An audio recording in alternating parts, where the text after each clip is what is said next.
Welcome to the English Language Institute of Singapore's podcast. I'm your host, Victoria Ong. Today, we have Master Teacher Kalpana Balasubramaniam with us, talking about metacognition in reading and viewing. Hi, Kalpana. Hi, Victoria. Thanks for having me. Kalpana has been a teacher of English for more than 30 years.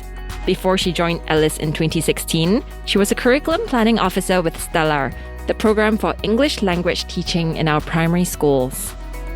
All right, let's jump straight in. Kalpana, what is metacognition in the context of reading and viewing? Metacognition is the ability to be aware of what and how we are thinking. It is also the ability to monitor and regulate our thinking in real time and to reflect on how we can improve our thinking and learning. Research suggests that good readers are aware of their thoughts while reading and can monitor their comprehension as they read. And when they recognize that they do not understand what they're reading, they will select and employ metacognitive strategies that enable them to make sense of the text. For example, they can think of how they could go about reading a given text, whether they should make inferences about the meaning of unfamiliar words or to look them up in a dictionary. They may also consider the value of making connections between what they are reading and what they already know. Readers with metacognitive knowledge and self-regulatory skills are able to monitor, evaluate, and reflect on their use of the selected learner strategies to help themselves do better as readers in the future.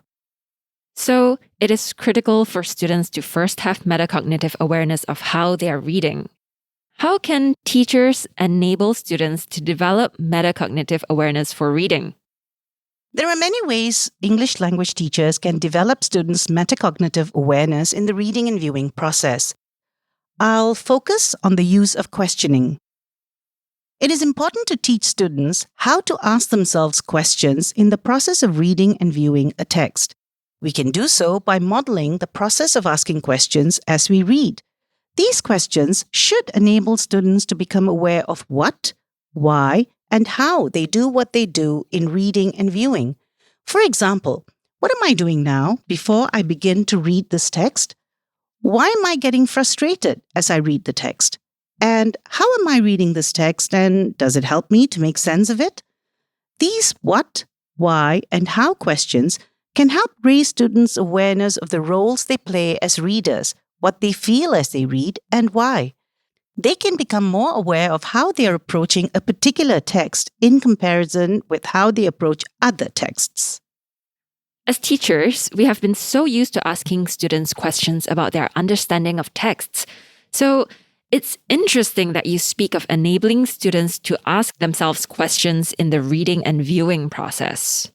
Well, I'm glad you've noticed the difference, Victoria. Metacognition is not about teachers asking questions to check or test students' understanding of texts.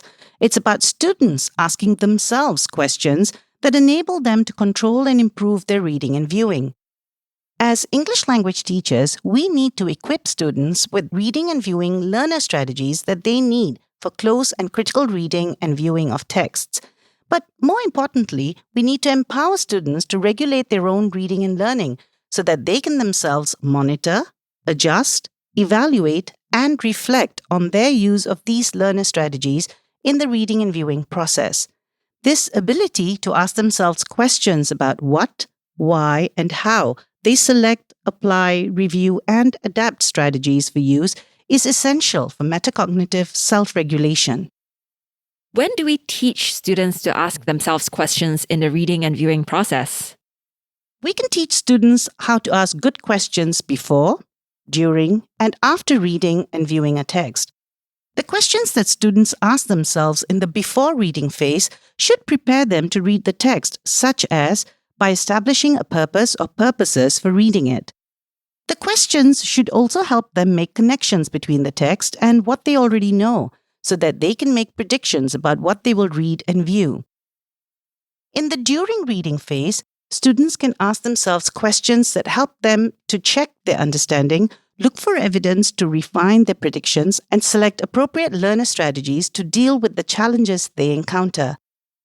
And in the after reading phase, students can ask themselves questions that help them evaluate their selection and use of the learner strategies and make plans to do better. What would such a reading lesson look like? Well, in each phase of the reading and viewing process, teachers can model through a think aloud how students can ask themselves questions as they prepare to read a text, while they're reading it, and after they finish reading it, and reflect on their understanding. After that, they can explain the whats, hows, and whys of their thinking and actions.